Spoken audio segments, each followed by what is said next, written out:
এখানে আমি বানিয়েছি আম ফিরনি।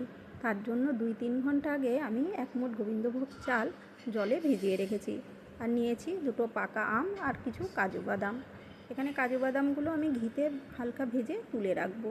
আর এই কড়াইতেই আমি 1.5 লিটার দুধ নিয়েছি, এটা ফুটতে বসিয়ে দেবো। এখানে ফুটে গাঢ় হবে দুধটা। ততক্ষণ আমি গোবিন্দভোগ চাল আর কাজু বাদাম কিছুটা আমি পেস্ট করে নিলাম। নিয়ে এবার আমের পাল্প এটাও আমি ভালো করে পেস্ট করে নেব। নিয়ে তারপরে দুধটা এদিকে কিন্তু অনেকটা গাঢ় হয়ে গেছে। তারপরে আমি এখানে পেস্ট করা চাল কাজু বাদামের পেস্ট দিয়ে ভালো করে নাড়াচাড়া দেব। দিয়ে গাঢ় হয়ে যাবে 1 মিনিট পর আবার চিনিটা মিশিয়ে নেব ভালো করে, দেব সাথে এলাচ দিয়ে এবার মিশিয়ে আমি এখানে আমের পাল্পটা ঢেলে দেব। ঢেলে দিয়ে মিশিয়ে নিয়ে আমি এখানে নামিয়ে নেব।